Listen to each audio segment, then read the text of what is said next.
ஏசாயா 35ஆம் அதிகாரம் 10வது வசனத்தை நம்ம எல்லாரும் சேர்ந்து வாசிக்கலாம். ஐசாயா 35:10 வாசிக்கலாம். கர்த்தரால் மீட்கப்பட்டவர்கள் திரும்பி ஆனந்த களிப்புடன் பாடி சியோனுக்கு வருவார்கள். நித்திய மகிழ்ச்சி அவர்கள் தலையின் மேல் இருக்கும். சந்தோஷமும் மகிழ்ச்சியும் அடைவார்கள். சஞ்சலமும் தவிப்பும் ஓடிப்போம். ரொம்ப ஆசீர்வாதமான ஒரு வசனம் இந்த வசனம். வசனம் சொல்லுது, ஆனந்த களிப்புடன் பாடி சியோனுக்கு வருவார்கள். நித்திய மகிழ்ச்சி அவர்கள் தலையின் மேல் இருக்கும். சந்தோஷமும் மகிழ்ச்சியும் அடைவார்கள். சஞ்சலமும் தவிப்பும் ஓடிப்போம். ஒரு பிளெஸடான ஒரு சூழ்நிலைகளை குறித்து ஆண்டு இந்த இடத்துல சொல்றார். நித்திய மகிழ்ச்சி அப்படின்னு என்ன அர்த்தம்? எப்பவுமே மகிழ்ச்சி இல்லைங்க. துக்கம் என்பதே இல்லை, அழுகை என்பதே இல்லை, வேதனை என்பதே இல்லை, வியாதி என்பதே இல்லை. நித்திய மகிழ்ச்சி, எட்டர்னல் ஜாய்ங்கிறது. நித்தியமா மகிழ்ச்சியாக இருப்பதா, வாழ்நாள் முழுதும் சந்தோஷமா இருப்பதா. அடுத்தது சொல்றாரு, அவர்கள் சந்தோஷமும் மகிழ்ச்சியும் அடைவார்கள். அடைகிறதுன்னு என்ன அர்த்தம்னாங்க, பொசஸ் பண்ணுவது. இதை நான் அடைஞ்சே ஆகணும், தீவிரப்படுகிறான். இந்த வேலையை அடைஞ்சே ஆகணும், இந்த சொந்த இடத்தை வாங்கியே ஆகணும், இந்த வீட்டை வாங்கியே ஆகணும், இந்த பதவியை நான் அடைஞ்சே ஆகணும், அதை பொசஸ் பண்ணியே ஆகணும். அந்த வார்த்தையை பயன்படுத்துறாரு. இவங்க பொசஷன் என்ன, இவங்க சொத்து என்ன, இவங்க அடைகிறது என்னன்னு சொல்லி கேட்டா சந்தோஷமும் மகிழ்ச்சியும் அடைவார்கள். அடுத்தது சொல்லுகிறார், அதுக்கு ஆப்போசிட்டா சஞ்சலமே இருக்காது, தவிப்பே இருக்காது. இது இந்த பூமியில நடக்குமா? இந்த பூமியில இது நடக்குமா? உண்மையாவே பைபிள் சொல்ற ஒரு சத்தியம் இந்த பூமியில இருக்கிற வரைக்கும், நல்ல கவனிங்க, உலகத்துல இருக்கிற வரைக்கும் உலகத்துல உங்களுக்கு உபத்திரவம் உண்டு அப்படின்னு சொல்லி ஆண்டவர் சொல்லுகிறார். பாடுகள் இருக்குன்னு சொல்லி சொல்லுகிறார். அநேக 1-2 இல்ல, அநேக பாடுகள் வழியாக தான் நம்ம எங்க போய் சேர முடியும்? பரலோக ராஜ்யத்துக்கு போக முடியும். இது கர்த்தர் கொடுத்த ஒரு வழி. இந்த பூமியில இருக்கிற வரைக்கும் பாடுகள் இருக்கு, உபத்திரவம் இருக்கு, சிலுவை இருக்கதான் செய்து எனக்கென்று ஒரு சிலுவையை நான் கடந்துதான் போயே ஆகணும். நமக்கு எல்லாருக்கும் நல்ல தெரிஞ்ச சங்கீதத்துல எல்லாருக்கும் நல்ல தெரிஞ்ச சங்கீதம் எந்த சங்கீதம்? நீ மனப்பாடமா சொல்ல சொன்ன எந்த சங்கீதம் சொல்லுவ குட்டி? 23ஆம் சங்கீதம். Very good. 23ஆம் சங்கீதம் டப்புன்னு எந்திரிச்சு இந்த தம்பி சொல்லிடுவாங்க. 23ஆம் சங்கீதத்தை சொல்ல சொன்னா டப்புன்னு அவங்க சொல்லிடுவாங்க. அந்த 23ஆம் சங்கீதத்துல ஆசீர்வாதமான ஒரு வார்த்தை நான் கம்ப்ளீட் பண்ணுங்க, மரண இருளின் பள்ளத்தாக்கிலே நடந்தாலும் பொல்லாப்புக்கு நான் பயப்பட மாட்டேன். தேவரீர் என்னோடு கூட இருக்கிறீர். உடைய வசனமாகிய கோலும் தடியும் என்ன செய்யும், என்ன தேற்றும் அப்படிங்கிற. நீங்க அந்த வார்த்தையை கவனிங்க. நான் மரண இருளின் பள்ளத்தாக்கிலே நடந்தாலும், அதாவது அவர் என்ன சொல்ல வர்றாருன்னா, இயேசு என் மெய்ப்பராய் இருக்கிறதுனால எனக்கு மரண இருளின் பள்ளத்தாக்கே இல்லைன்னு அவர் சொல்லல. மரண இருளின் பள்ளத்தாக்கு எனக்கு இல்லைன்னு சொல்லல, எனக்கு இருக்கு. ஆனா அதை குறித்து நான் என்ன செய்ய மாட்டேன், நான் பயப்பட மாட்டேன். ஏன் பயப்பட மாட்டேன்? ஏசப்பா நீங்க என்னோடு கூட இருக்கிறீங்க. அப்ப நான் கர்த்தரை மெய்ப்பராய் கொண்ட ஆடுக்கும் மரண இருளின் பள்ளத்தாக்கு கண்டிப்பா என்ன செய்யும், இருக்கதான் செய்யும். 84ஆம் சங்கீதத்துலங்க அவரில் பலன் கொள்ளுகிற ஒரு மனுஷனை குறித்து ஆண்டு சொல்றார். அவரில் பலன் கொள்ளுகிற ஒரு மனுஷனை குறித்து ஆண்டு சொல்லும் போது அந்த வசனத்தை எடுத்துக்கொள்ளலாம். 84ஆம் சங்கீதம் 5ஆம் வசனமும் 6ஆம் வசனமும் வாசிக்கலாம். 84ஆம் சங்கீதம் 5ஆம் வசனமும் 6வது வசனமும் Psalms 84:5-6 வாசிக்கலாம். உம்மிலே பலன் கொள்ளுகிற மனுஷனும் தங்கள் இருதயங்களில் செவ்வையான வழிகளை கொண்டிருக்கிறவர்களும் பாக்கியவான்கள். அழுகையின் பள்ளத்தாக்கை உருவ நடந்து அதை நீரூற்றாக்கி கொள்ளுகிறார்கள். மழையும் குளங்களை நிரப்பும். அடுத்த வசனம், அவர்கள் பலத்தின் மேல் பலமடைந்து சீயோனில் தேவ சந்நிதியில் வந்து காணப்படுவார்கள். இவங்க யாரு? கர்த்தருக்குள்ள பலன் கொள்ளுகிற மனுஷனா? உங்க ஸ்ட்ரென்த் என்னன்னு சொல்லி கேட்பாங்க. இப்போ நாங்க வேலைக்கெல்லாம் படிச்சு முடிச்சு வேலைக்கு போகும்போது கேம்பஸ் இன்டர்வியூ எல்லாம் வைக்கும்போது எங்களை ட்ரெயின் பண்ணி அனுப்புவாங்க. நீங்க கேட்டா உங்களுடைய ஸ்ட்ரென்த் என்னன்னு கேட்பாங்க, உங்க வீக்னஸ் என்னன்னு சொல்லி கேட்பாங்க. இப்போ உங்க ஸ்ட்ரென்த் என்னன்னு நீ சொல்லு, வீக்னஸ் என்னன்னு சொல்லு. அப்ப ஸ்ட்ரென்த்னா என்னுடைய பலன் என்ன? நான் பொறுமையா இருப்பேன், நான் அன்பா இருப்பேன், நான் நல்லா படிச்சுக்குவேன், நான் எவ்வளவு வேலை கொடுத்தாலும் நான் செய்வேன். என்னுடைய ஸ்ட்ரென்த், நம்முடைய ஸ்ட்ரென்த் உலக பிரகாரம் ஏதோன்னு சொல்லுவாங்களாம். ஆனா இந்த ஜனங்களை குறித்து அவங்க ஸ்ட்ரென்த் யாரா என்னன்னு போட்டிருக்க அந்த வசனத்துல? உண்மையில பலன் கொள்ளுகிற மனுஷன். உங்க ஸ்ட்ரென்த் யாருன்னு சொல்லி கேட்டா, தேவாதி தேவன் தான் என் ஸ்ட்ரென்த் சொல்லி சொல்லுகிறாங்களா. ஆண்டவர் தான் என்னுடைய பலன் என்று சொல்லி சொல்லுகிறாங்க. ஆண்டவரை பலனாய் கொண்ட ஒரு மனுஷன் இவங்க. அடுத்த வசனம் சொல்லுது, தங்க இருதயங்களிலே செவ்வையான வழிகளை கொண்டு இருக்கிறாங்களாம். அவங்க இருதயத்தில் இருந்தா பொல்லாத சிந்தனை வெளியே வருகிறதா. ஆனா இவர்கள் யாரு? அவங்க இல்லத்துல பொல்லாத சிந்தனை வெளியே வர மாட்டேங்குது, தேவனுடைய வழிகள் வெளியே வர ஆரம்பிக்கிறதா. இப்பேற்பட்ட மனுஷங்க பிரச்சனையே இல்லாம தானே வாழணும். இப்பேற்பட்ட மனுஷன் கர்த்தருக்குள் பலன் கொள்ளுகிற மனுஷங்க ஜெயமுள்ள வாழ்க்கை தானே வாழணும். நம்முடைய சிந்தனையின்படி ஜெயம்னா என்ன, பிரச்சனையா இருக்கக்கூடாதுன்னு சொல்லி. ஆனா இவர் சொல்லுகிறாரு, அவர்கள் அழுகையின் பள்ளத்தாக்க உருவ நடந்து அதை நீரூற்றாக்கி கொள்வாங்க. அவங்க வாழ்க்கையில அழுகையின் பள்ளத்தாக்கே இருக்காது. they will bypass the valley of tears. சொல்லல, அழுகையின் பள்ளத்தாக்கு பைபாஸ் பண்ணி நடப்பாங்க. மத்தவங்க எல்லாம் அழுவாங்க, இவங்களும் அழுகையே இருக்காது ஆண்டவர் சொல்லல. அழுகையின் பள்ளத்தாக்கு அவங்களுக்கு இருக்கும், மரண இருளின் பள்ளத்தாக்கு இருக்கும். ஆனா அதை உருவ நடந்து அதையே, அந்த அழுகையின் பள்ளத்தாக்கு தான், அந்த கண்ணீர் தான், அந்த இருள் தான். ஆனா அது என்னவா மாற்றிக்கொள்வார்களாம், நீரூற்றாய் மாற்றிக்கொள்வார்கள். அப்படி நடந்து போயிட்டே இருக்கும்போது வசனம் சொல்லுது, மழை குளங்களை நிரப்ப ஆரம்பிக்கும். அவர்கள் பலத்தின் மேல் பலனடைவார்கள், சியோனில் தேவசந்நிதியில் வந்து காணப்படுவார்கள். இப்ப வேதத்தின் சத்தியம் என்ன? இந்த பூமியில இருக்கிற வரைக்கும் எனக்கு அழுகை இருக்கு, அழுகையின் பள்ளத்தாக்கு இருக்கு, எனக்கு பாடுகள் இருக்கு, உபத்திரம் இருக்கு. இது கர்த்தர் கொடுத்த ஒரு வழி. ஆனா ஒரு நாள் என்று வரப்போகிறது, என் ஆண்டவர் முகமுகமாய் தரிசிக்கிற ஒரு நாள், அந்த பரமசியோனுக்கு நான் போய் அடைகிற ஒரு நாள். அங்க போய் சேரும்போது அதை குறித்து சொல்லும் போது பாருங்க, வெளிப்படுத்தின விசேஷம் 21ஆம் அதிகாரத்துல, வெளிப்படுத்தின விசேஷம் 21ஆம் அதிகாரத்துல 4வது வசனம் மட்டும் வாசிச்சிடலாம். ரெவலேஷன் 21:4, வெளிப்படுத்தின விசேஷம் 21ஆம் அதிகாரம் அதோடைய 4வது வசனம் நம்ம சேர்ந்து வாசிக்கலாம். அவர்களுடைய கண்ணீர் யாவையும் தேவன் துடைப்பார், இனி மரணமும் இல்லை, துக்கமும் இல்லை, அலறுதலும் இல்லை, வருத்தமும் இல்லை, முந்தினவைகள் ஒளிந்து போயின என்று விளம்பினர். எங்க ஆண்டவர் சமூகம், நீங்க இந்த பின்னால முந்தின 3 வசனம் வாசிச்சு பார்த்தா தெரியும், அந்த ராஜ்யத்துல அவரோடு கூட அந்த புதிய எருசலேம்ல நம்ம போய் சேரும் போது அங்க என்ன இல்லையா, கண்ணீர் இல்ல, அங்க மரணம் இல்ல, அங்க துக்கம் இல்ல, அங்க அலறுதல் இல்ல, வருத்தம் இல்ல, எல்லாம் ஒளிந்து போயிட்டு. அதுக்கு பதிலா ஏசாயா 35ஆம் அதிகாரத்துல நித்திய மகிழ்ச்சி அவர்கள் தலைமையில் இருக்கும், சஞ்சலமும் தவிப்பும் ஓடிப்போம், அவர்கள் சந்தோஷமும் மகிழ்ச்சியும் அடைவார்கள் என்று வாசிக்கிறோம். அப்ப நல்லா புரிந்து கொள்ளணும், இந்த வசனம் எங்க நிறைவேறுகிறது? என் ஆண்டோட்ட நான் போய் சேரும் போதுதான் என்ன செய்கிறது, அது நிறைவேறுகிறது. இந்த பூமியில இருக்கிற வரைக்கும் வருத்தம் இருக்கு, கண்ணீர் இருக்கு. ஆனா நம்ம தனியா சந்திக்கல, கர்த்தர் என்னோடு கூட இருக்கிறார். அவரை கொண்டு அவரோடு கூட சேர்ந்து நடந்து அழுகையின் பள்ளத்தாக்க நம்ம கடந்து போகிறோம். சுய பலத்துல நடக்கல, நம்ம ஞானத்துல நடக்கல, என்னுடைய ஏதோ சகிப்பு தன்மையில நான் செய்யல, என்னுடைய சுபாவம் அப்படிங்க, அதனால நான் நடக்கல. கர்த்தரை சார்ந்து கர்த்தரை கொண்டு அவரோடு கூட சேர்ந்து நடந்து இந்த காரியத்தை நம்ம செய்ய ஆரம்பிக்கிறோம். ஆனா நாள் ஒன்று வரும், அவரை முகமுகமாய் நம்ம தரிசிப்போம், அவர் சமூகத்துல நம்ம நிற்போம். அப்ப நமக்கு என்ன இல்ல, கதறல் இல்ல, கண்ணீர் இல்ல, அலறுதல் இல்ல, நித்திய மகிழ்ச்சி நம்ம தலை மேல இருக்கும். சந்தோஷமும் மகிழ்ச்சியும் அடைவாங்க, சஞ்சலமும் தவிப்போம் ஓடிப்போம். ஆனா இந்த ஏசாயா 35ஆம் அதிகாரத்தை இன்னைக்கு தியானிக்க போறோம். அந்த வசனத்தை கவனிக்கும் போதுங்க, அந்த பரமசியோனுக்கு போய்கொண்டிருக்கிற பாதை எப்படி இருக்கும் என்பதை அழகா இந்த ஏசாயா 35ஆம் அதிகாரம் நமக்கு புரிய வைக்கிறது. 5 காரியத்தை இன்னைக்கு காலையில உங்க முன்னால நான் நிறுத்தணும்னு என் இருதயத்தில் ஆண்டவர் கொடுத்த ஒரு பாரம். அந்த பரமசியோனுக்கு போய்கொண்டு இருக்கிறவர்கள் யாருடைய வாழ்க்கையில நித்திய மகிழ்ச்சி அவர்கள் தலைமையில இருக்கும், யாருடைய வாழ்க்கையில சஞ்சலமும் தவிப்பும் ஓடிப்போம், யாருடைய வாழ்க்கையில சந்தோஷமும் மகிழ்ச்சியும் அடைவார்கள் என்று சொல்லி கேட்டா, நான் அந்த ஏசாயா 35ஆம் அதிகாரத்துல பின்னால இருந்து நம்ம போக போறோம். சரியாங்க, பேக்ல இருந்து, அதாவது 10வது வசனத்துல அப்படியே 1வது வசனம் வரைக்கும் நம்ம ரிவர்ஸ்ல போக போறோம். யார் அங்க போய் சேருவாங்க, ஒன்னொன்னா நடந்து இறுதியில் அவங்க எங்க போய் சேருகிறாங்களா, அந்த ராஜ்யத்துக்குள்ள அவங்க போய் சேருகிறாங்க. 35ஆம் அதிகாரத்துல 10ஆம் வசனத்துல ஒரு முக்கியமான வார்த்தை பயன்படுத்தப்படுகிறது பாருங்க. ஏசாயா 35ஆம் அதிகாரம் 10வது வசனம் ஒரு விஷயம் நம்ம சேர்ந்து வாசிக்கலாமா?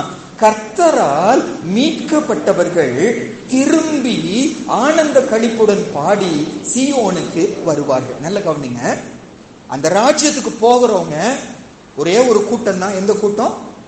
கர்த்தராலே மீட்கப்பட்ட ஒரு கூட்டம். மீட்கப்பட்டவர்கள் மட்டும்தான். நீங்க இது முன்னாலெல்லாம் வாசிக்கும் போது மீட்கப்பட்டவர்கள் மட்டும்தான் இதுல நடப்பாங்க அப்படின்னு சொல்லி போட்டிருக்கு. அப்போ அந்த சியோனுக்கு போகிறவர்கள் யாரு? மீட்கப்பட்ட ஒரு கூட்டம். மீட்கப்படுறதுன்னா என்ன அர்த்தம்? ஏதோ ஒண்ணுல மாட்டிட்டு இருக்கிறோம், ஏதோ ஒண்ணுல சிக்கி கொண்டு இருக்கிறோம். அதை நம்ம என்ன செய்கிறோம்? மீட்டு வருகிறோம். தண்ணியில முழுகி கொண்டு இருக்கிறாங்க, அவங்க என்ன செய்யறாங்க? மீட்டுட்டு வருகிறாங்க.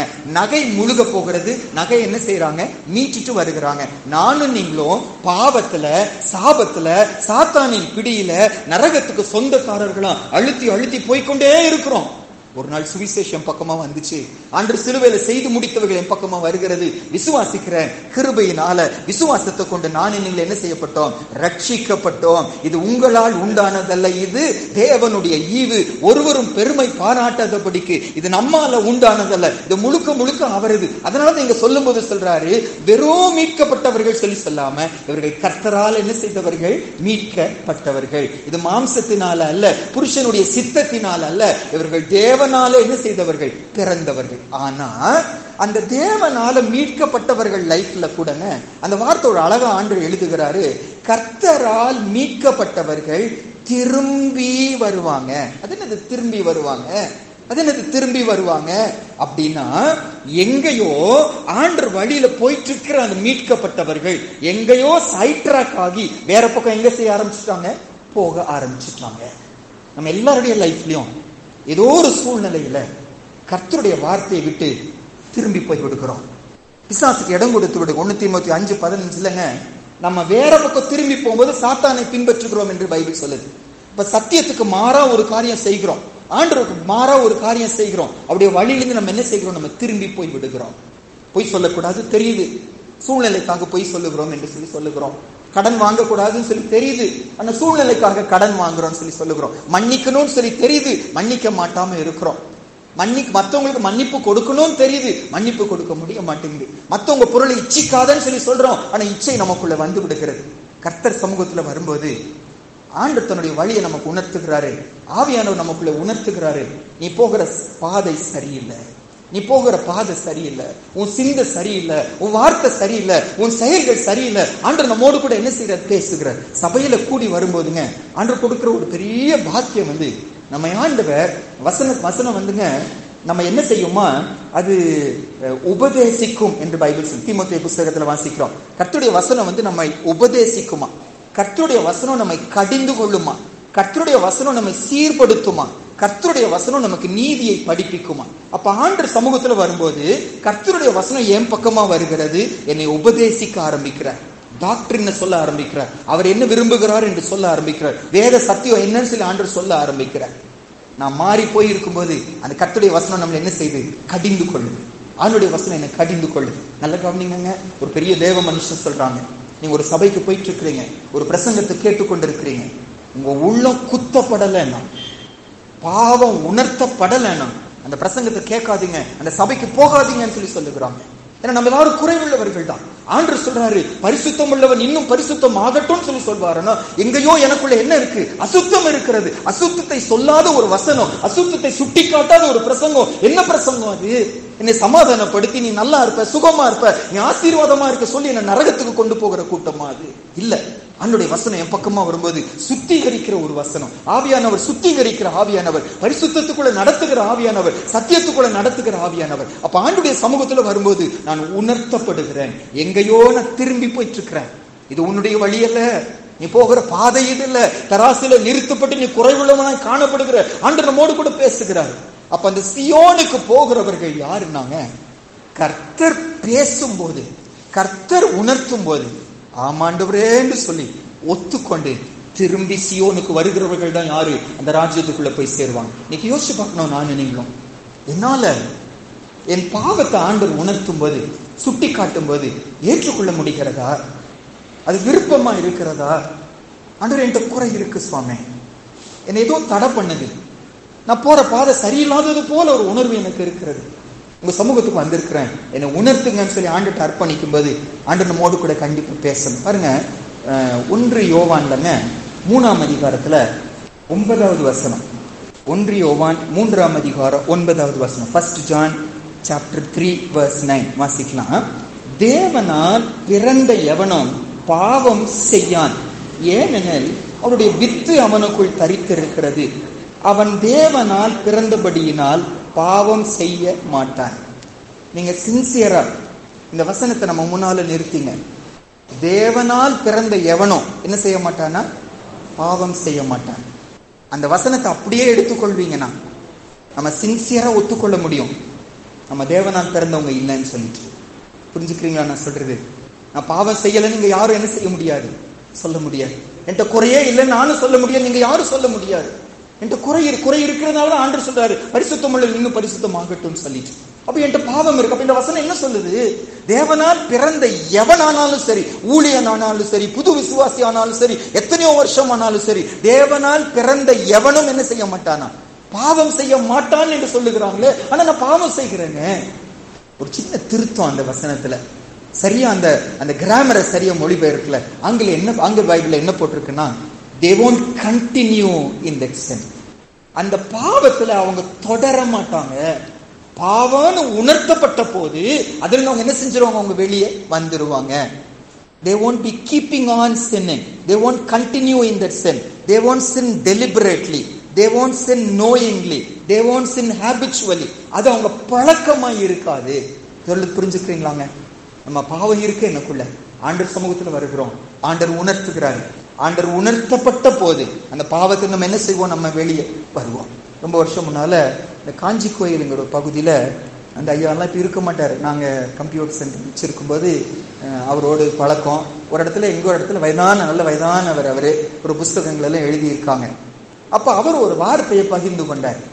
சிலுவையை குறித்து எல்லாம் தியானிச்சு கொண்டிருக்கும் போது அவர் ஒரு வார்த்தையை பகிர்ந்து கொண்டார். ஏசப்பா சிலுவையில தொங்கும் போது அவர் சொன்ன முதல் வசனம் என்ன வசனம்? பிதாவே இவர்களை மன்னியும். அப்படிதானே? அவர் சிலுவையில தொங்கும் போது ஃபர்ஸ்ட் சொன்ன வசனம் என்ன? பிதாவே இவர்களை மன்னியும், ஏன் தாங்கள் செய்கிறது இன்னதென்று அறியாது இருக்கிறாங்க ஆண்டவர் சொல்லி சொன்னார். அப்ப அந்த ஐயா அன்னைக்கு சொன்னாங்க, அவர் சிலுவையில தொங்கும் போது எதுக்கு மன்னிப்பு கொடுத்தாருன்னா, நீ அறிஞ்சு செய்கிற பாவத்துக்கு உனக்கு என்ன செய்யல? மன்னிப்பு கொடுக்கல. தாங்கள் செய்வது இன்னதென்று என்ன செய்யறாங்க? அறியாம இருக்கிறாங்க. அதுதான் இங்க கொண்டு வர்றாரு. பாவம்னு உணர்த்தப்பட்டதுக்கு அப்புறம் நான் நல்லவங்க தான் நினைக்கிறோம், ஆண்டவர் சமூகத்துல உட்காரோம், வேதத்தை எடுத்து பார்க்கிறோம், ஐயோ இந்த சிந்தை தப்புன்னு புரியுது, இந்த மாதிரி பேச்சு தப்புன்னு புரியுது, இந்த மாதிரி செய்வது தவறுன்னு சொல்லி தெரியுது, நானும் தொடர்ந்து செய்து கொண்டே இருக்கிறேன்னு. தேவனால் பிறந்த எவனோ அந்த பாவத்துல தொடர மாட்டாங்க. It won't be a habit, it won't be a practice. அது அவங்க பழக்கமா இருக்காது. அதுல இருந்து கண்டிப்பா என்ன செய்வாங்க? வெளியே வருவாங்க. அப்ப என்கிட்ட அந்த ஹேபிட் இருக்கு, என்கிட்ட அந்த பாவம் இருக்கு, என்கிட்ட அந்த குறை இருக்குன்னு உணர்த்தப்பட்ட உடனே அந்த சியோனுக்கு போகிறவர்கள் திரும்பி வருவார்கள், திரும்பி வருவார்கள். இன்னைக்கு கொஸ்டின் என்ன? நான் சியோனுக்கு போகிறவனா இருப்பேனா? எனக்குள்ள மனம் திரும்புதல் இருக்கும், எனக்குள்ள மனம் திரும்புதலுக்கு முக்கியத்துவம் கொடுப்பேன், நான் மனம் திரும்பணுங்கிற பாரம் எனக்குள்ள இருக்கும். நான் நல்லவன், என்கிட்ட தப்பே இல்லை, அந்த உணர்வு நமக்கு இருக்காது. ஆண்டவரே என்கிட்ட தவறு இருக்கு சுவாமி, நான் மனம் திரும்பணும். ரெவலேஷன்ல வெளிப்படுத்தின விசேஷத்துல ஆசியால இருக்கிற 7 சபைகளுக்கு, நம்ம இந்த ஆசியால ஏசியா மைனர் சொல்லுவாங்க, அதுல இருக்கிற 7 சபைகளுக்கு ஆண்டவர் யோவான் மூலமா லெட்டரை எழுதி அனுப்புகிறார். அதுல முதல் ஸ்தானத்துல ஆண்டவர் யாரை வைக்கிறாருன்னா, எபேசு சபை என்ன செய்கிறார்? ஆண்டவர் வைக்கிறார். எபேசு சபை ஆண்டவர் வைக்கிறார். அழகாக புகழுகிறார், பயங்கரமா பிரயாசப்படுகிறார். எனக்காக நீ எவ்வளவு காரியங்கள் என்ன செய்கிற, சந்தோஷமா ஆண்டவர் சொல்லிட்டு ஒரு குறைய சொல்லுகிறார். என்ன குறைய சொல்லுகிறாருன்னா, ஆதியில் கொண்டிருந்த அன்பை நீ விட்டாய் என்று உன் பேரில் எனக்கு குறை உண்டு. அதை சொல்லிட்டு ஒரு வார்த்தையை சொல்றாரு பாருங்க. வெளிப்படுத்தின விசேஷம் 2ஆம் அதிகாரம் 5வது வசனம். வெளிப்படுத்தின விசேஷம் 2ஆம் அதிகாரம் 5வது வசனம். ரெவலேஷன் 2:5 நம்ம சேர்ந்து வாசிக்கலாம். ஆகையால் நீ இன்ன நிலைமையிலிருந்து விழுந்தாய் என்பதை நினைத்து மனம் திரும்பி ஆதியில் செய்த கிரியைகளை செய்வாயாக. இல்லாவிட்டால் நான் சீக்கிரமாய் உன்னிடத்தில் வந்து நீ மனம் திரும்பாத பட்சத்தில் உன் விளக்கு தண்டை அதன் இடத்து நின்று நீக்கி விடுவேன். விளக்கு தண்டை நீக்கி விடுவேன்னா நீ சபையாகவே என்ன செய்ய மாட்டேன், நீ இருக்க மாட்டேன்னு சொல்லி சொல்லுகிறாங்க. எபேசு சபையை பார்த்து ஆண்டு சொல்லும் போது குறைய சுட்டி காட்டுகிறாரு, டைமை கொடுக்கிறாரு. நீ சீக்கிரமா நீ என்ன செய்ய, நீ மனம் திரும்பு. இன்னைக்கு எனக்கு உங்களுக்கு இன்னைக்கு ஆண்டவர் மோடு பேசுவாருன்னா, அந்த சியோனுக்கு போகிறவர்கள், நித்திய மகிழ்ச்சியை சுதந்திரிக்கிறவர்கள், சந்தோஷமும் மகிழ்ச்சியும் அடைகிறவர்கள், சஞ்சலமும் தவிப்பும் யார் வாழ்க்கையில ஓடி போகும்னா, உணர்த்தப்பட்ட போது, ஆமாண்டவரே நான் தூரம் போயிருக்கிறேன், நான் திரும்பி வருகிறேன்ப்பா, திரும்பி வருகிறேன். அந்த மனம் திரும்புகிறவர்கள் தான் எங்க போய் சேருவாங்க? ராஜ்யத்துக்குள்ள போவாங்க. யோசிச்சு பார்க்கணும், நம்ம லைஃப்ல மனம் திரும்புதல் இருக்கிறதா? மனம் திரும்புதல் வரும்போதுங்க அந்த வார்த்தையில மனஸ்தாபமும் சேர்ந்து இருக்கிறதா? ஐயா, நான் அப்படி செஞ்சுட்டேனே, நான் அப்படி பண்ணியிருக்க கூடாது, இப்படி பேசி இருக்க கூடாது. தேவனே, பரத்துக்கு விரோதமா, உமக்கு விரோதமா என்ன செஞ்சிருக்கேன்? நான் பாவம் செஞ்சிருக்கிறேன். இனி உங்களுடைய குமாரன் சொல்ல எனக்கு என்ன, எனக்கு தகுதி இல்லை ஆண்டவரே, என் வேலைக்காரனை அடிமையா எடுத்துக்கொள்ளும். அந்த மனஸ்தாபம் நமக்குள்ள இருக்குமா? பாவம் செஞ்சிருக்க, ஆம செஞ்சிருக்கிறேன். ரொம்ப நாள் முன்னால ஒரு ஊழியர்கள் கூட்டம் நடந்து கொண்டிருந்துச்சு. அப்போ ஒரு பாட்டு பாடிட்டு இருந்தாங்க, இயேசுவே என் தெய்வமே என் மேல் மனம் இறங்கும். ஒரு பெர்க்மான்ஸுடைய பாடல், இயேசுவே என் தெய்வமே என் மேல் மனம் இறங்கும். அந்த பாட்டை எப்படி பாடினாங்கன்னா, ட்ரம்ஸ் போட்டுட்டு நல்ல ட்ரம், இயேசுவே என் தெய்வம், உற்சாகமா பாடிட்டு இருந்தாங்க. அந்த ஊழியக்காரர் முன்னால வந்தாங்க. நம்ம இப்ப என்ன செய்யறோம்? ஆண்டவர் துதிக்கவா செய்யறோம்? என்ன செய்யறோம்? ஏசப்பா, நான் என்ன செஞ்சுட்டேன்? நான் பாவம் செஞ்சிருக்கிறேன், நான் துரோகம் பண்ணிருக்கேன், நினையாம வாழ்ந்திருக்கிறேன், உலகத்தை தேடி போயிருக்கிறேன், என்ன மன்னிங்க சொல்லி ட்ரம் அடிச்சுட்டா நீங்க பாடுவீங்க, சந்தோஷமா நீங்க பாடுவீங்க. அதாவது வார்த்தைகளுக்கும் வாழ்க்கைக்கு என்னெல்லாம் சம்பந்தம் இல்லாம போய் விடுகிறது. அப்பேற்பட்ட மனம் திரும்புதல் என்ன சீயோனுக்கு கொண்டு போகாது. உண்மையான உணர்வு, ஆமா ஆண்டவரே, நீ வேதனைப்படுத்தி இருக்க, உங்க பிள்ளைங்கிற ஸ்தானத்துக்கு தகுதி இல்லாம நடந்துட்டேன், அவங்க பேசினாங்க நானும் பேசினேன், அவங்க அடிச்சாங்க என்பதற்காக நானும் அடிச்சுட்டேன், எனக்கு தகுதி இல்லாததை செஞ்சுட்டேன்னு, உங்க பிள்ளைங்கிற ஸ்தானத்துக்கு ஏற்றபடி நடக்கலையே, மன்னிங்க ஆண்டவரே. உண்மையான மனசோடு அவர்கிட்ட திரும்பி வருவர்கள் தான் எங்க போவாங்க? சீயோனுக்கு போவாங்க. இன்னைக்கு காலையில இந்த வார்த்தை என் பக்கமா ஆண்டவர் கொடுப்பாருன்னா, எங்கேயோ நேராய் போய் கொண்டிருந்த நான், தொடர்ந்து பிரகாசித்து கொண்டே இருந்த நான் சைட் ட்ராக் ஆகி எங்கேயோ திரும்பி போய் கொண்டிருக்கிறேன். ஆண்டவர் உணர்த்துகிறாரு, மறுபடியும் வந்துரு மகனே, மறுபடியும் வந்துரு மகளே, மறுபடியும் வழிக்கு நீ வந்துரு, மறுபடியும் பாதைக்கு வந்துரு, மறுபடியும் சீயோனுக்கு போகிற பாதைக்கு வந்து விடு. அப்படி சத்தத்தை உணர்ந்தவர்களா, என்னோட தான் ஆண்டவரே பேசுறீங்க, என்னோட நீங்க பேசுறீங்க, நான் வருகிறேன், நான் மனஸ்தாபப்படுகிறேன், உங்க பக்கமா வருகிறேன், கிருபை தாங்கன்னு சொல்லி கேட்போம். சீயோனுக்கு போகிற கூட்டத்துல நம்ம இருப்போம். ஒன்று. இரண்டாவது, ஏசாயா 35 அதிகாரம் 10வது வசனத்தை மறுபடியும் ஒரு வருஷம் வாசிக்கலாம். அதுல இரண்டாவது ஒரு குணாதிசயம் சொல்லப்படுது பாருங்க. ஏசாயா 35 அதிகாரம் 10ஆம் வசனம் நம்ம சேர்ந்தே வாசிக்கலாம். கர்த்தரால் மீட்கப்பட்டவர்கள் திரும்பி ஆனந்த களிப்புடன் பாடி சீயோனுக்கு வருவார்கள். அந்த சீயோனுக்கு போகிற பாதையில எப்படி இருப்பாங்கன்னு சொல்லிட்டு வர்றாரு. அவங்க திரும்பி வர்றாங்க. சைட்ராக்கா போனவங்க, எங்கேயோ திசை திருப்பி போனவங்க, வேற வழிக்கு போனவங்க, இப்ப கர்த்தர் பக்கமா வசனத்தின் பக்கமா மறுபடியும் வர ஆரம்பிச்சுட்டாங்களா. அப்படி மறுபடியும் வரும்போது அவங்க உதடுகளிலே நாவிலே என்ன இருக்குமா? வசனம் சொல்லுது, அவர்கள் ஆனந்த களிப்புடன் பாடுவார்கள், ஆனந்த களிப்புடன் பாடுவார்கள். இரண்டாவது சத்தியம் என்ன இன்னைக்கு ஆண்டவர் நம்மோடு பேசுவது, அந்த சியோனுக்கு போகிற கூட்டம் யாருன்னாங்க, முறுமுறுப்புகள் வாயில இருக்கிற கூட்டமாய் இருக்காது. ஆண்டவர் பார்த்து கேள்வி கேட்கிறவர்களா இருக்க மாட்டாங்க. ஏன் ஆண்டவர் இப்படி ஒரு கணவன் எனக்கு கொடுத்தீங்க, ஏன் இப்படி ஒரு மனைவி எனக்கு கொடுத்தீங்க, ஏன் இந்த மாதிரி எனக்கு சூழ்நிலை அனுமதி கொடுத்தீங்க, ஏன் தாமதம் பண்றீங்க கேட்கிறவங்களா இருக்க மாட்டாங்க. அதுக்கு பதிலா என்ன செய்வாங்களா? ஆனந்த களிப்புடன் என்ன செய்வாங்களா? பாடுவார்களா. அப்படின்னு என்ன அர்த்தம்? ஆண்டவங்க என்ன செய்வாங்க? துதிப்பவர்களா இருப்பாங்க, ஆண்டவருக்கு நன்றி சொல்லுகிறவர்களா இருப்பாங்க, ஆண்டவருக்கு ஸ்தோத்திரம் செலுத்துகிறவர்களா இருப்பாங்க. எல்லா சூழ்நிலையிலும் நான் உங்க முன்னாடி ஒரு 4 வார்த்தை வைக்கிறேன் பாருங்க. நம்ம வசனம் வச்சுதான் பார்க்க போறோம். ஒரு சில வார்த்தைகளை கவனிங்க. 1 தெசலோனிக்கேயர் 5ஆம் அதிகாரம், 1 தெசலோனிக்கேயர் 5ஆம் அதிகாரம் 18வது வசனம். கிறிஸ்து இயேசுவுக்குள் இதுவே உங்களை குறித்து தேவனுடைய சித்தமாய் இருக்கிறது என்று சொல்லி மேல 3 காரியத்தை சொல்லிட்டு வருவாரு. அந்த 3வது காரியத்தை மட்டும் நம்ம கவனிக்க போறோம். 1 தெசலோனிக்கேயர் 5ஆம் அதிகாரம் 18வது வசனம். புதிய ஏற்பாடுல 282, புதிய ஏற்பாடுல 282. 1 தெசலோனிக்கேயர் 5ஆம் அதிகாரம் 18வது வசனம் வாசிக்கலாமாங்க? எல்லாவற்றிலேயும் ஸ்தோத்திரம் செய்யுங்கள். போதுங்க, எல்லாவற்றிலேயும் ஸ்தோத்திரம் செலுத்துங்க. அப்படின்னு என்ன அர்த்தம்?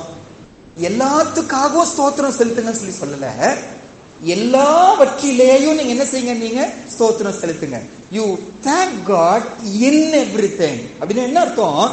எந்த சூழ்நிலையில நீ போயிட்டு இருந்தாலும் அந்த சூழ்நிலையில கர்த்தரை நீங்க என்ன செய்யுங்க? நீங்க ஸ்தோத்திரம் பண்ணுங்க. கணவன் அடிக்கிறாங்க, அடிக்கிற அந்த சூழ்நிலையிலும் கர்த்தரை நீங்க என்ன செய்யுங்க? நீங்க ஸ்தோத்திரம் பண்ணுங்க. மனைவி அவமானப்படுத்துகிறாங்க, அவமானப்படுத்துகிற சூழ்நிலையும் கர்த்தரை நீங்க என்ன செய்யுங்க? ஸ்தோத்திரம் செலுத்துங்க. இழப்புகள் வந்து கொண்டிருக்கிறது, இழந்துகிற சூழ்நிலையில் கூட கர்த்தரை நீங்க என்ன செய்யுங்க? நீங்க ஸ்தோத்திரம் செலுத்துங்க. இன் எவ்ரிதிங், எந்த சூழ்நிலையில நான் போய் கொண்டிருந்தாலும் அதுல கர்த்தரை நான் என்ன செய்யணும்? நான் ஸ்தோத்திரம் செலுத்தணும். எபேசியர் புஸ்தகத்துக்கு வாங்க. எபேசியர் 5ஆம் அதிகாரம். எபேசியர் 5ஆம் அதிகாரம். இவர்கள் யாரு? இவர்கள் தான் எங்க போக போறாங்க? சியோனுக்கு போக போறாங்க. இவர்கள் தலையில தான் நித்திய மகிழ்ச்சி நிலைத்திருக்கும். எபேசியர் 5ஆம் அதிகாரம் 20வது வசனம் பாருங்க. எபேசியர் 5ல 20வது வசனம் வாசிக்கலாம். நம்முடைய கர்த்தராகிய இயேசு கிறிஸ்துவின் நாமத்தினாலே எப்பொழுதும் எல்லாவற்றிற்காகவும் பிதாவாகிய தேவனை ஸ்தோத்திரிங்க. ஃபர்ஸ்ட் என்னன்னு வாசிச்சோம்? ஃபாலோ பண்றீங்களா? என்ன வாசிச்சோம்? எல்லாவற்றிலேயும். சரியாங்க? இங்க அதே மாதிரி என்ன சொல்லி போட்டிருக்கு? எல்லாவற்றிற்காகவும். சரியாங்க? எல்லாவற்றிலேயும் அப்படின்னா அந்த சூழ்நிலை போய்கொண்டிருக்கும் போது கர்த்தருக்காக நான் என்ன செய்யறேன்? நான் ஸ்தோத்திரம் செலுத்துகிறேன். அந்த சூழ்நிலைக்காக ஸ்தோத்திரம் செலுத்துறேன் அல்ல. எல்லா சூழ்நிலை போனால் என் இருதயத்துல வாயில என்னதான் வரும்? கர்த்தரை துதிக்கிற ஸ்தோத்திரம் தான் வரும். இந்த இடத்துல சொல்றாரு எல்லாவற்றிற்காகவும், for everything. Praise God for everything. என்ன நடந்தாலும் நான் என்ன செய்வேன்? ஆண்டவருக்கு என்ன செய்வேன்? நான் ஸ்தோத்திரம் செலுத்துவேன். எந்த சூழ்நிலையில போனாலும் என் நாவில ஸ்தோத்திரம் தான் இருக்கும். இந்த வசனம் சொல்லுது எல்லாவற்றிற்காக. அது எதுவா இருந்தாலும் சரி, என் நாவில வர வேண்டிய முதல் வார்த்தை என்ன? நன்றி ஆண்டவரே, உமக்கு ஸ்தோத்திரம் ஆண்டவரே. ஏன் இப்படி செய்ய சொல்றாரு? நம்ம லைஃப்ல என்ன நடந்தாலும் அவர் அனுமதி இல்லாம என்ன செய்யறது இல்ல, நடக்கிறது இல்ல. அவருக்கு எனக்கு என்ன செய்யணும்னு அவருக்கு தெரியும். அவருடைய ஆசை என்ன தெரியுமாங்க? ஒரே ஒரு ஆசை, ஒரே ஒரு விருப்பம். ஏசப்பா இந்த பூமிக்கு கூட்டிட்டு வந்த நோக்கம் என்ன? நித்திய ஜீவனை அருளும்படியாக இந்த பூமிக்கு வந்தார். நித்திய ஜீவனை அளிப்பேன் என்பது அவர் நமக்கு கொடுத்த வாக்கு தத்துவம். நிச்சயமா அவரோடு கூட வாழணும், அதுதான் என்னுடைய ஆசை. அப்ப அந்த நித்திய வாழ்வுக்கு கொண்டு போறதுக்காக என்ன தேவையோ அதை கர்த்தர் கொடுக்கிறாரு. அப்ப இது என்ன பரலோகத்துக்கு கொண்டு போவதற்காக கொடுக்கப்பட்ட இழப்பு. எனக்கு வந்தக்கூடிய வியாதி பரலோகத்துக்கு கொண்டு போவதற்காக கர்த்தர் கொடுத்த ஒரு வியாதி. வந்த அவமானம் பரலோகத்துக்கு கொண்டு போவதற்காக கர்த்தர் கொடுத்த அவமானம். எல்லாவற்றிற்காக நான் என்ன செய்யறேன்? ஆண்டவர் ஸ்தோத்திரம் செலுத்துகிறேன். அதுக்கு முன்னால் இன்னொரு வார்த்தை போடப்பட்டிருக்குல்ல, எல்லாவற்றிற்காக மட்டும். அதுக்கு முன்னால் என்ன சொல்லி சொல்றாரு? எப்பொழுதும். வாசிக்கிறீங்களா? அதுல 5ஆம் 20ஆம் வசனத்துல நம்முடைய கர்த்தராகிய இயேசு கிறிஸ்துவின் நாமத்தினாலே எப்பொழுதும் அவருக்கு என்ன செய்யுங்க? நீங்க ஸ்தோத்திரம் செலுத்துங்க. ஆல்வேஸ் என்ன செய்யுங்க? நீங்க ஸ்தோத்திரம் செலுத்திக் கொண்டே வாங்க. இன்னொரு வார்த்தை எபிரேயர் 13ஆம் அதிகாரம் 15வது வசனம். எபிரேயர் 13ஆம் அதிகாரம். நம்முடைய ஸ்தோத்திர பலியை ஒரு கனியா ஆண்டவர் புசிக்கிறாராம். அப்ப அதுல ஒரு வார்த்தை போடப்பட்டிருக்கு பாருங்க. ஆகையால் அவருடைய நாமத்தை எடுத்துட்டீங்களா? எபிரேயர் 13:15, 311வது பக்கம். எபிரேயர் 13:15 வாசிக்கலாம். ஆகையால் அவருடைய நாமத்தை துதிக்கும் உதடுகளின் கனியாகிய ஸ்தோத்திர பலியை அவர் மூலமா எப்போதும் தேவனுக்கு செலுத்த கடவும். இங்க எப்போதும் போடப்பட்ட வார்த்தை கொஞ்சம் தவறா மொழிபெயர்த்துட்டாங்க. சரியான வார்த்தை கண்டினியூஸ் ஆகும். அதாவது ஒரு சின்ன இடைவெளி கூட விடாம, சின்ன மாற்றம் கூட இல்லாம எப்பொழுதும் தொடர்ந்து ஆண்டவருக்கு நான் என்ன செய்யறேன்? நான் ஸ்தோத்திரம் பண்ணிக்கொண்டே இருக்கணும். ஆண்டவரை எதிர்பார்க்கிறேன் எந்த நிலைமையில வந்தாலும். கவனிங்க, இந்த வசனம் எல்லாம் வாசிக்கும் போது, இந்த வசனத்தெல்லாம் கேட்கும் போது, இதெல்லாம் பாசிபிளா? இதெல்லாம் முடியுமா?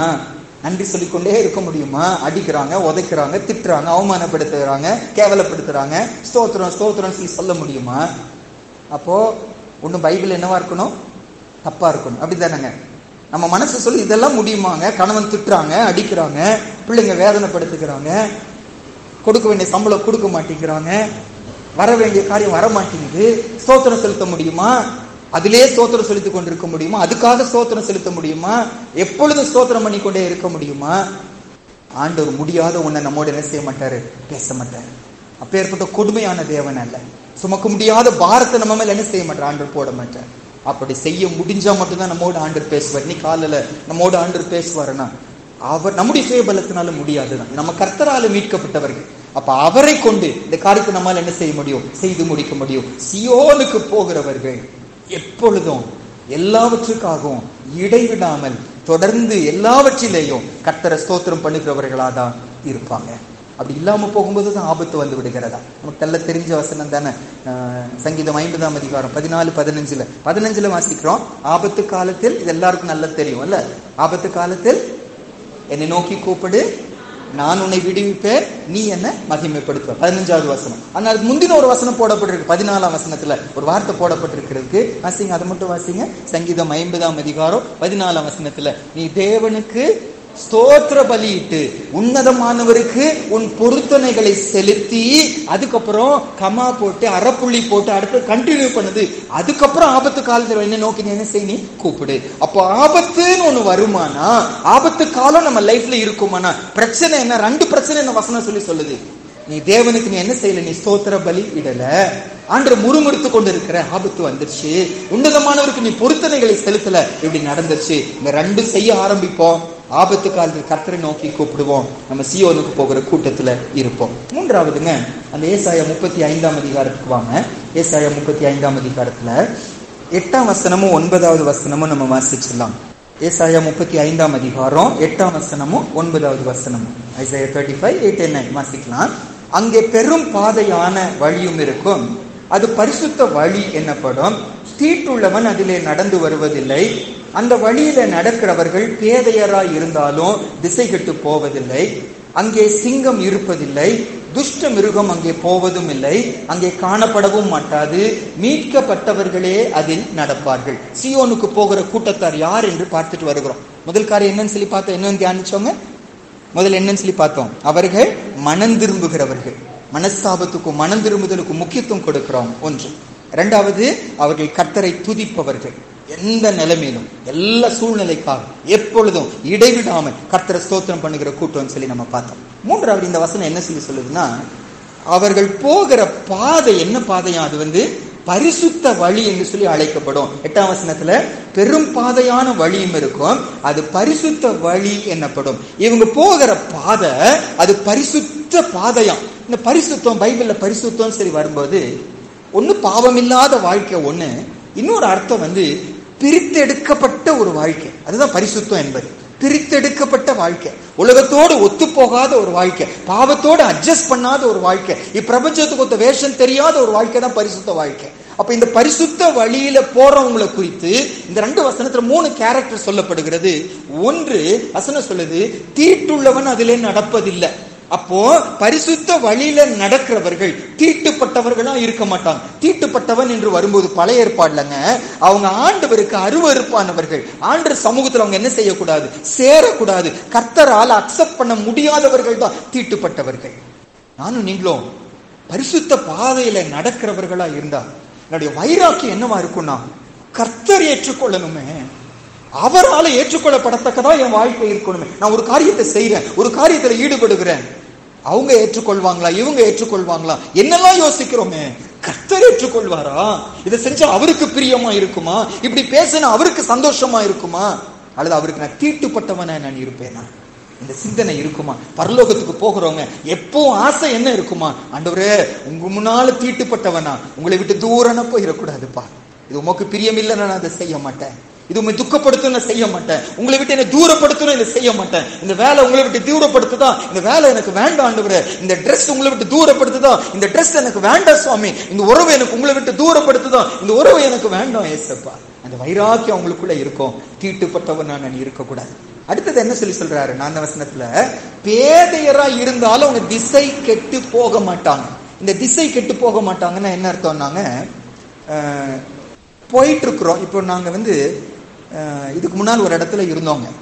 முதல் நாள் வெளியே போறோம், அங்க தங்கி இருக்கிறோம், வீடெல்லாம் எடுத்துட்டோம். முதல் நாள் வெளியே போறோம், சாயந்தர நேரம் இருட்டிடுச்சு, நல்ல மழையும் வந்துருச்சு, வழியே தெரியல எங்களுக்கு.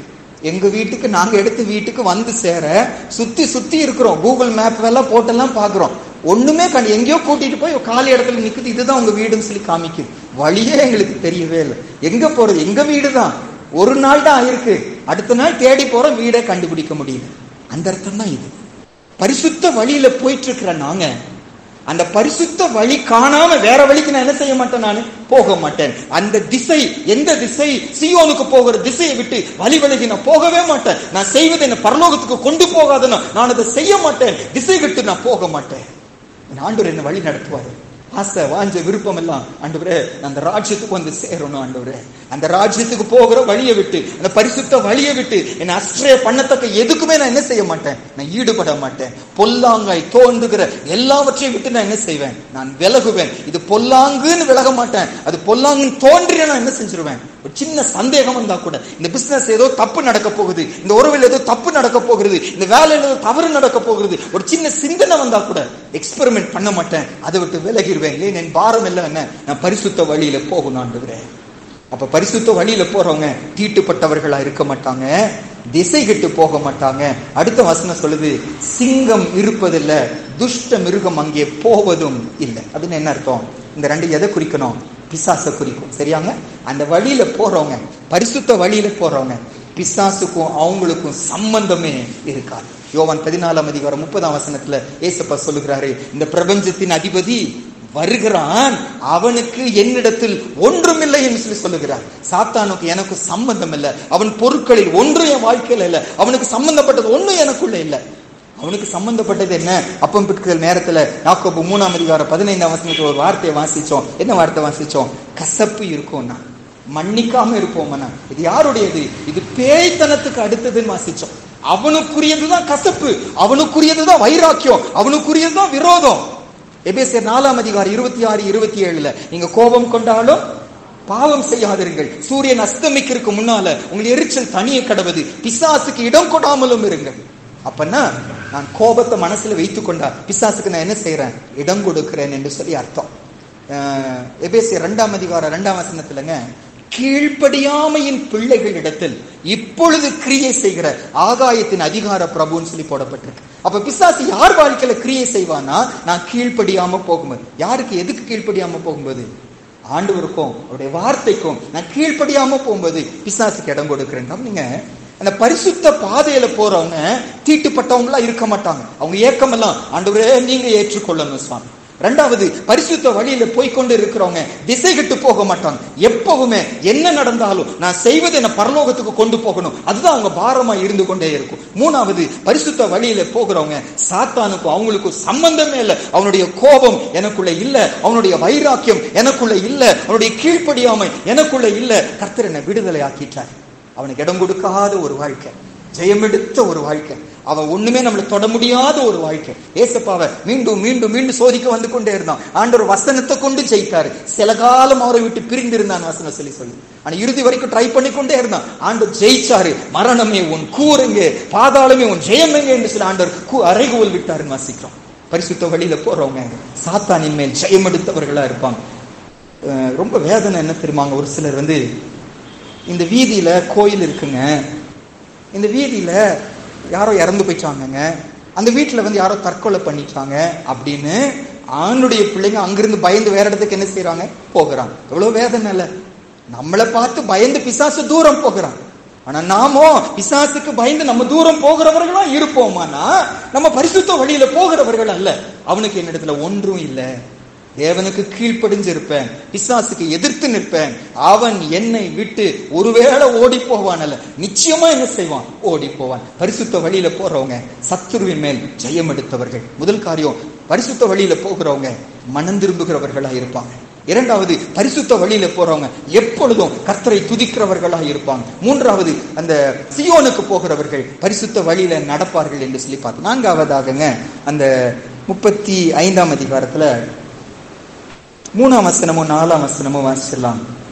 ஏசாயா 35 3ஆம் வசனமும் 4வது வசனம் வாசிச்சிடலாம். தளர்ந்த கைகளை திடப்படுத்தி தள்ளாடுகிற முழங்கால்களை பலப்படுத்துங்கள். மனம் பதறுகிறவர்களை பார்த்து நீங்கள் பயப்படாதிருங்கள், திடன் கொள்ளுங்கள். இதோ உங்கள் தேவன் நீதியை சரிகட்டவும் உங்கள் தேவன் பதிலளிக்கும் வருவார், அவர் வந்து உங்களை ரட்சிப்பார் என்று சொல்லுங்கள். இந்த ஹெவனுக்கு போகிற அந்த ஹைவேல, அழகு தமிழ்ல அப்படிதான் ஹைவேன்னு போட்டிருக்கு, அந்த ஹைவேல போயிட்டு இருக்கு, ரெய்ஸ்டு வே, ஹைவே, நல்ல உயர்ந்த வழி. அந்த வழியில போய்கொண்டிருக்கிறவர்களுடைய சுபாவம் என்னவா இருக்கும்னா, 3ஆம் வசனம் சொல்லுது, தளர்ந்த கைகளை என்ன செய்வாங்க, அவங்க திடப்படுத்துவாங்க, தள்ளாடுகிற முழங்கால்களை பலப்படுத்துவாங்க. இவங்க மீட்கப்பட்ட கூட்டம். இந்த மீட்கப்பட்ட கூட்டங்க அங்க ஒரு சில மீட்கப்பட்ட ஜனங்களை பார்க்கிறாங்க, தளர்ந்து போயிட்டாங்க, அவங்க சோர்ந்து போயிட்டாங்க, அவங்கள திடப்படுத்துவாங்க, என்கரேஜ் பண்ணுவாங்க. கைகள்னு சொல்லி போட்டு, கைகள்னு வரும்போது நம்முடைய கிரியைகள், நம்முடைய செயல்கள். அப்போ இந்த பரிசுத்த வழியில போய் தேவராஜ்யத்தில் சீயோனுக்கு போகிறவர்கள் யாருன்னா, யாரோ ஒருவரை தேவ பிள்ளைகளை பார்க்கிறோம். முதல் கர்த்தருக்காக கிரியை செய்து கொண்டிருந்தாங்க, ஆண்டருக்காக சுவிசேஷம் சொல்லி கொண்டிருந்தாங்க, ஆண்டருக்காக ஊழியர்களை பயன்பட்டு கொண்டிருந்தாங்க. இன்னைக்கு ஏதோ ஒரு சூழ்நிலை என்ன செஞ்சுட்டாங்க, சோர்ந்து போயிட்டாங்க. அவர்களை திடப்படுத்துகிறவர்கள், ஆங்கிலத்துல they will encourage them, அவர்களை என்கரேஜ் பண்ணுகிறவர்களா இருப்பாங்க. இன்னைக்கு மற்றவங்களை குறித்து ஒரு கரிசனை ஆண்டவர் எனக்கு தாங்கப்பா. நம்ம மட்டும் தனியா பரலோகத்துக்கு போக போறது இல்லை, ஒரு பாடியா தான், ஒரு கூட்டமா தான் கர்த்தரோட என்ன செய்ய போறோம், போக போறோம். இந்த சபையாகி இந்த சரீரத்துல விழுந்து போன கைகள் உண்டு. ஒரு நாள் ஆண்டவருக்காக அவ்வளோ பிரயாசப்பட்டவங்க இன்னைக்கு ஏதோ அவங்களை பின்வாங்க வச்சிருக்கு. அவங்க போனா போட்டோம்னு சொல்லி நினைக்காம, ஆண்டவரே என்ன ரட்சித்தீங்களே, என்ன திரும்ப அழைச்சிட்டு வந்தீங்களே, அந்த சகோதரனை திரும்ப அழைச்சிட்டு வாங்க ஏசப்பா. முழங்கால்கள் என்ன இருக்கிறதா, முழங்கால்கள் தள்ளாடி கொண்டு இருக்கிறதா. முழங்கால் வந்தா என்ன குறிக்கும், அது ஜெப வாழ்க்கை தான் குறிக்கும் இல்லைங்க. ஜெப வாழ்க்கை ஒன்று அழகா முதல் ஜெபித்து கொண்டிருந்தவங்க, ஆசையா ஜெபத்துல கலந்து கொண்டிருந்தவங்க, யாரை பார்த்தாலும் எதுக்காகவும் ஜெபித்து கொண்டிருந்தவங்க, இங்க ஜெப வாழ்க்கையை விட்டுட்டாங்க, மாம்சத்துல பிரயாசப்பட ஆரம்பிச்சுட்டாங்க. ஒரு நாள் நல்லா இருந்தவங்க தான் இன்னைக்கு இப்படி ஆயிட்டாங்களே. பார்க்கும்போது ஐயோ என்ன மனம் திரும்ப பண்ணினீங்களே, அவர்களையும் மனம் திரும்ப பண்ணுங்க. அப்ப ஏற்பட்ட ஜனங்களை பார்த்து அவங்க என்ன சொல்லி திருப்புவார்களா, அடுத்த வசனம் சொல்லுது, திடன் கொள்ளுங்கள், பயப்படாதிருங்கள், இதோ உங்கள் தேவன் நீதியை சரி கட்டவும் உங்கள் தேவன் பதிலெடுக்கும் வருவார், அவர் வந்து உங்களை ரட்சிப்பார். அவங்க கண்கள் வேற எங்கேயோ போயிடுச்சு, அதனால பின்வாங்கி போயிட்டாங்க. சீக்கிரம் வரப்போகிறார், நீதியை சரி கட்டுகிறவர் சீக்கிரம் வரப்போகிறார், உனக்கு பலன் அளிக்கிறவர் சீக்கிரம் வரப்போறார். பூமியில பலன் இல்லாம போகலாம், ஆனா பலன் அளிக்கிற ஒருவர் வரப்போகிறார், நீதியை சரி கட்டுகிற ஒருவர் வரப்போகிறார். கண்களை அவர் மேல வச்சுக்குங்க, சோர்ந்து போயிடாதீங்க. மற்றவர்கள் உற்சாகப்படுத்துவாங்களாம், அவருடைய வருகையை முன்னால சொல்லி உற்சாகப்படுத்துவாங்களாம். தேவ பிள்ளைங்க, மரண வீட்டுல ஒரு வித்தியாசம் இருக்குமா. ரட்சிக்கப்பட்ட ஒருத்தர் மரித்து போகும்போதுங்க ஆண்டவர் சொல்றாரு, மற்ற அஞ்ஞானிகளை போல நம்ம என்ன செய்யக்கூடாதா, துக்கித்து அழக்கூடாதுங்கிறார். அப்படி சொல்லிட்டு ஏன் அழக்கூடாதுன்னு சொல்லி சொல்றாருன்னா, முன்வைத்த சந்தோஷத்தை காமிக்கிறார். என்ன சந்தோஷம்னா, தேவன் தாமே ஆரவாரத்தோடும் தேவதூதர்களின் செக்கால சத்தத்தோடும் அவர் ஒரு நாள் என்ன செய்வாரு, வருவாரு. அப்பொழுது கிறிஸ்துவுக்கு மரித்தவர்கள் முதலாவது என்ன செய்வாங்க, எழுந்திருப்பாங்க. பின்பு உயிரோடு இருக்கும் நாமும் அவரோடு கூட சேர்ந்து என்றென்றைக்கும் அவரோடு கூட இருப்போம். இந்த வார்த்தையினாலே ஒருவரை ஒருவர் தேற்றுங்கள். அப்ப இந்த மீட்பின் பாதையில போய்கொண்டிருக்கோம், சீயோனுக்கு போய்கொண்டிருக்கிறவர்கள் மற்றவர்களை திடப்படுத்துவாங்க, மற்றவங்க உற்சாகப்படுத்துவாங்க. என்ன சொல்லி உற்சாகப்படுத்துவாங்க, வரப்போகிற அவரை நோக்கி பாரு. ஏசப்பா சிலுவை எப்படி சகிச்சாரு, எப்படி அவ்வளவு அவமானத்தை சகிச்சாரு, எப்படி முடிஞ்சிச்சு அவரால. சிலுவையில கதறுகிறாரு, என் தேவனை என் தேவனை ஏன் என்னை கைவிட்டு கதறுகிறார், எப்படி ஆண்டவரே முடிஞ்சிச்சுன்னு சொல்லி கேட்டார். எபிரேயர் 12ஆம் அதிகாரத்துல 2ஆம் வசனத்துல ஒரு சின்ன ரகசியத்தை சொல்லுகிறாரு. முன் வைத்த சந்தோஷத்தின் பொருட்டு வாசிச்சலாம், நான் டைம் ஆனதுனால ஃபாஸ்டா போறேன். எபிரேயர் 12ஆம் அதிகாரம் 2வது வசனத்துக்கு வாங்க. எபிரேயர் 12ஆம் அதிகாரம் 2வது வசனம், Hebrews chapter 12 verse 2 வாசிக்கலாம். அவர் தமக்கு முன் வைத்திருந்த சந்தோஷத்தின் பொருட்டு அவமானத்தை எண்ணாமல் சிலுவையை சகித்து தேவனுடைய சிங்காசனத்தின் வலது பாரசத்தில் வீற்றிருக்கிறார். முன் வைத்த சந்தோஷத்தின் பொருட்டு அவமானத்தை எண்ணவில்லை. அந்த வார்த்தை மத்தவங்களுக்கு சொல்லுகிறோம். முன் வைத்த சந்தோஷம் என்ன, என் ஆண்டவர் வருவாரு, மகிமையான தேவன் வருவாரு, கண்கள் கண்ணீரெல்லாம் துடைப்பாரு, அல்லறுதல்கள் எல்லாம் இருக்காது, அன்னைக்கு பலன் அளிப்பாரு. இந்த பூமியில உங்களை யாரும் ரெக்கக்னைஸ் பண்ணாம போகலாம், ரெக்கக்னைஸ் பண்ணுகிற ஒருவர் உண்டு, பலன் அளிக்கிற ஒருவர் உண்டு. அவரை நோக்கி பாருங்க, தொடர்ந்து ஓடுங்க. கால்கள் தள்ளாடுகிறவர்கள், கைகள் தளர்ந்து போனவர்களை வருகையின் செய்தியை சொல்லி என்ன செய்வாங்களாம், உற்சாகப்படுத்துவாங்க. வேற எல்லாம் சொல்லி உற்சாகப்படுத்த மாட்டாங்க. ரொம்ப நாள் நிக்காது, காசு கொடுத்து உதவும், கொஞ்ச நாள் அந்த காசு காலியா போயிடும். மருத்துவமனை கூட்டிட்டு போன திரும்பி அந்த வியாதி வந்துதான் போகிறது. வருகையை முன்னால வச்சு ஆண்டவர் வரப்போகிறாரு, அதுக்காக ஆயத்தப்படுங்க, நான் அதுக்காக ஆயத்தப்படுகிறேன், நீங்களும் ஆயத்தப்படுங்க, ஒருத்தர் உற்சாகப்படுத்திக் கொள்வாங்க. கடைசியா அந்த ஏசாயா 35ஆம் அதிகாரத்துக்கு வாங்க. ஏசாயா 35ஆம் அதிகாரத்துல முதல் 2 வசனம் வாசிச்சு ஒரே ஒரு காரியத்தை மட்டும் பார்த்துட்டு நம்ம ஜெபிச்சு முடிச்சிடலாம். ஏசாயா 35 முதல் 2 வசனங்கள் வாசிக்கலாம். வனாந்திரமும் வறண்ட நிலமும் மகிழ்ந்து கடுவெளி கழித்து புஷ்பத்தை போல செழிக்கும், அது மிகுதியாய் செழித்து பூரித்து ஆனந்த களிப்புடன் பாடும். லீபனோனின் மகிமையும் கர்மேல் சாரோன் என்பவர்களின் அலங்காரமும் அதற்கு அளிக்கப்படும். அவர்கள் கர்த்தருடைய மகிமையும் நமது தேவனுடைய மகத்துவத்தையும் காண்பார்கள். ஒரு சில கூட்டத்தை குறித்து ஆண்டின் இடத்துல பேசுறாருங்க. அவர்கள் எப்படி இருக்கிறார்களா, வனாந்திரமாய் இருக்கிறார்களா, அவர்கள் கடுவெளியா இருக்கிறார்களா, அவர்கள் மாற போறாங்க. அவர்கள் லீபனோனின் மகிமையா பார்க்க போறாங்க. கர்மேல் சாரோன் என்கிற அலங்காரத்தை பெற போறாங்க. எப்படி பெற்றுக்கொள்வாங்களா? 2ஆம் வசனத்தின் இறுதியில செல்கிறது, அவர்கள் கர்த்தருடைய மகிமையும் நமது தேவனுடைய மகத்துவத்தையும் காண்பார்கள். இந்த பூமியில வறண்ட நிலமா இருக்கிறவங்க, இந்த பூமியில கடுவழியா இருக்கிறவர்கள், அவங்க மகிமையை காண போறாங்க, மகிழ்ச்சியை பெற்றுக்கொள்ள போறாங்க, பூ பூக்க போறாங்க, முழுவதுமா புல்வெளியாய் மாற போறாங்க. சபிக்கப்பட்ட ஒரு ஆசை, சபிக்கப்பட்ட ஒரு வாழ்க்கை, சாத்தானுடைய குடியிருப்பா இருந்த ஒரு வாழ்க்கை இன்னைக்கு பரலோக தேவனுடைய வாழ்க்கையை மாறப்போகிறது. எப்படி மாறப்போகிறதா? அவர்கள் தேவனுடைய மகிமையையும் அவருடைய மகத்துவத்தையும் காண்பார்கள். எங்க காண்பாங்க? மீட்கப்பட்ட அந்த கூட்டத்தில் அவங்க என்ன செய்வாங்க? காண்பாங்க. தேவன் மகிமைப்படுகிறத பார்ப்பாங்க, தேவனுடைய மகத்துவத்தை பார்ப்பாங்க. கடுவழியை பார்த்துட்டு இருந்தவங்க, வனாந்தரத்தை பார்த்து கொண்டிருந்தவங்க, என்னுடைய உங்களுடைய வாழ்க்கையில ஆண்டவர் உயர்த்தப்படுவதை, வார்த்தை உயர்த்தப்படுவதை அவர்கள் காணும் போது அந்த பக்கமா வருவாங்க. நமக்கு தெரிஞ்ச வசனம் தானே, நான் உயர்த்தப்பட்டு இருக்கும்போது, யோவான் 12:32, நான் உயர்த்தப்பட்டு இருக்கும்போது நான் எல்லாரும் என் பக்கமா என்ன செய்வேன்? நான் இழுத்துக் கொள்வேன். அப்ப நம்ம லைஃப்ல இயேசுவை உயர்த்தும் போது, அவருடைய வார்த்தையை உயர்த்தும் போது எல்லாரும் அந்த மகிமையை காண்பாங்க. ஏன்னா பைபிள் சொல்லுதுங்க, ஆண்டவர் எதை முக்கியப்படுத்துகிறாரு, எதை மேன்மைப்படுத்துகிறாருன்னா அவருடைய வார்த்தையை தான் ஆண்டவர் என்ன செய்யறாரு? மேன்மைப்படுத்துகிறாரு. அல்ல 2 வசனம், டைம் இல்ல, நீங்க எழுதுறவங்க எழுதிக்கொள்ளுங்க. சங்கீதம் 138 2வது வசனமும், ஏசாயா 42 21வது வசனமும். சங்கீதம் 138 2வது வசனமும், ஏசாயா 42 பாதி ஞாபகம் வச்சுக்கலாம் ஈஸியா. 42.5 21. ஏசாயா 42 21. இந்த ரெண்டுலயும் ஆண்டவர் தன்னுடைய வார்த்தையை மகிமைப்படுத்தி வச்சிருக்கிறாரு, வார்த்தையை முக்கியப்படுத்தி வச்சிருக்கிறார் என்று சொல்லி வாசிக்கிறோம். அப்ப ஆண்டவர் மகிமைப்படுத்தின வார்த்தை என் லைஃப்ல மகிமைப்படுத்தப்படும் போது அந்த மகிமையை ஜனங்க பார்ப்பாங்க. எப்படி இவங்கனால இப்படி வாழ முடிகிறது, எப்படி மன்னிக்க முடிகிறது, இவ்வளவு செஞ்ச மகனுக்காக எப்படி ஜெபிக்க முடிகிறது, எப்படி உதவி செய்ய முடிகிறது, எப்படி விட்டு கொடுக்க முடிகிறது, எப்படி அவங்களோட பேச முடிகிறது. இது இவங்கல்ல, இவங்களுக்குள்ள ஒரு வார்த்தை இருக்கிறது, இவங்களுக்குள்ள ஒரு ஜீவனுள்ள தேவன் இருக்கிறாரு. அவர் உயர்த்தப்பட்டதை ஜனங்க பார்ப்பாங்க. அவங்க கடுவெளி எல்லாம் செழிப்பாய் மாறும், வனாந்திரம் ஆசீர்வாதமாய் மாறும். அவர்களும் இந்த மீட்கப்பட்ட கூட்டத்துல வருவாங்க, ராஜ்யத்தோடு ஆண்டவரோடு கூட போய் சேருவாங்க. 5 காரியத்தை நீ காலையில் ஆண்டு நமக்கு முன்னால வைக்கிறாரு. நானும் அந்த சியோனுக்கு போகிற கூட்டத்துல இருக்கணும்னா திரும்பி வருகிறவனா இருக்கணும். யோசிச்சு பாருங்க, மனம் திரும்ப வேண்டிய பகுதிகள் எனக்குள்ளே உங்களுக்குள்ளே உண்டு.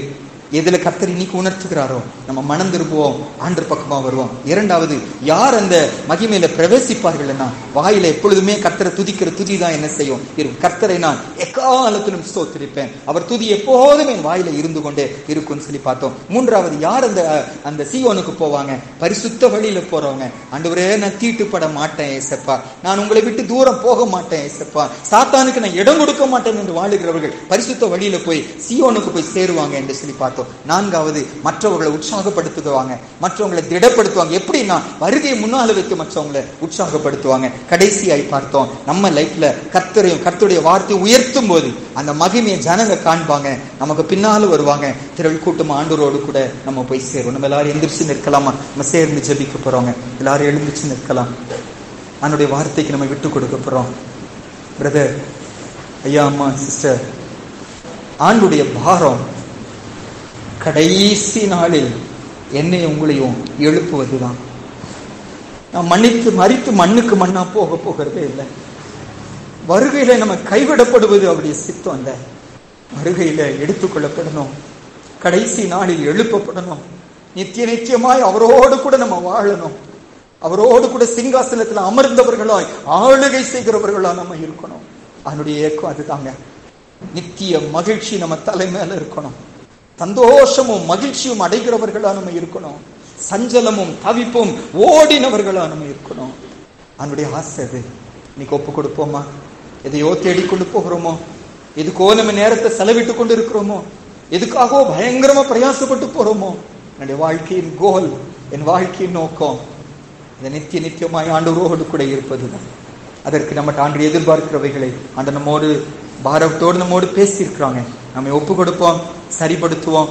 வருகிற நாட்களில் அந்த சீயோனுக்கு போகிற அந்த கூட்டத்துல நாமும் கர்த்தரை துதிச்சு கொண்டே ஆரோகண சங்கீதம் சொல்லி சொல்லுவாங்க. அவரை துதிச்சுட்டே மலை மேல ஏறிட்டு போவாங்களாம். நாம் வந்து துதிக்கிற கூட்டத்துல கர்த்தரை ஆராதித்து கொண்டு முறுமுறுக்காம ஸ்தோத்திரம் பண்ணி மற்றவங்களை உற்சாகப்படுத்தி கொண்டு சத்துருவுக்கு கொஞ்சம் கூட இடம் இல்லாம தீட்டு படமாட்டேன் என்ற வைராக்கியத்தோடு கூட அந்த பரிசுத்த பாதையில தொடர்ந்து போய் கொண்டிருக்கிற கூட்டமா தான் நானும் நீங்கள் இருக்கணும். அவனுடைய ஆசை அது, அவனுடைய பாரம் இது. இன்னைக்கு நம்மோடு கூட ஆண்டவர் பேசுகிறாரு. வார்த்தைக்கு ஒப்பு கொடுத்து ஜெபித்து முடிப்போம். மகா பரிசுத்தம் உள்ள எங்க நல்ல பரம தகப்பனே, ஆண்டவரே, இந்த மதிய வேளைக்காக உமக்கு நன்றி செலுத்துகிறோம். எங்க பக்கமா அனுப்பப்பட்ட இந்த ஜீவனுள்ள வார்த்தைக்காக உமக்கு நன்றி. என் தகப்பனுடைய கரிசனை, எங்க தகப்பனுடைய அக்கறை எங்க நடுவில் வெளிப்படுத்தப்படுவதற்காக நன்றி அப்பா.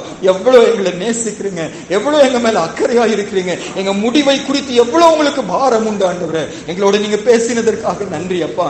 எதிரெல்லாம் நாங்க மனம் திரும்பணுமோ இன்னைக்கு மனம் திரும்ப நாங்க அர்ப்பணிக்கிறோம். எதிரெல்லாம் நாங்க முறுமுறுத்துட்டு இருக்கிறோமோ அதுல துதிக்க ஸ்தோத்திரிக்க இன்னைக்கு நாங்க அர்ப்பணிக்கிறோம். எங்க நாங்க அசுத்த பாதையில போய் தீட்டுப்பட்டவர்களாய் அன்று வழி தவறி போய் கொண்டு இருக்கிறோமோ, சாத்தானுக்கு இடம் கொடுத்து இருக்கிறோமோ, இன்னைக்கு மன்னிப்பு கேட்டு பரிசுத்த பாதையில மறுபடியும் வருவதற்கென்று நாங்கள் ஒப்பு கொடுக்கிறோம். ஏசப்பா, சோர்ந்து போனவர்கள், விழுந்து போனவர்கள், திடனற்றவர்கள் கர்த்தருடைய வருகையை சொல்லி அவர்களை உற்சாகப்படுத்தி அவர்களை பரிசுத்த பாதையில கொண்டு வரப்போவதற்காக நன்றி. எல்லாத்துக்கும் மேல கர்த்தரையும் கர்த்தருடைய வார்த்தையும் எங்க லைஃப்ல உயர்த்தி பிடிக்கிறதுனால மற்றவர்கள் இதை பார்த்து உங்க பக்கமா திரும்புவதற்காக நாங்கள் நன்றி செலுத்துகிறோம். வந்திருக்கிற எல்லாருடைய வாழ்க்கையிலும் இந்த வசனம் அப்படியே நிறைவேறட்டும் சுவாமி. ஆண்டவரே, நாங்க ஆனந்த களிப்புடன் பாடி சியோனுக்கு போக போகிறோம். அதற்காக நன்றி. பலத்தின் மேல் பலனடைந்து சியோனில் தேவஸ்தானத்தில் காணப்பட போகிறோம். அதற்காக நன்றி செலுத்துகிறோம். இந்த தேவனுடைய நோக்கத்தை விட்டு எதுவும் யாரும் எங்களை பிரிக்காதபடி தொடர்ந்து பரிசுத்த பாதையில செல்ல உதவி செய்யுங்க அப்பா.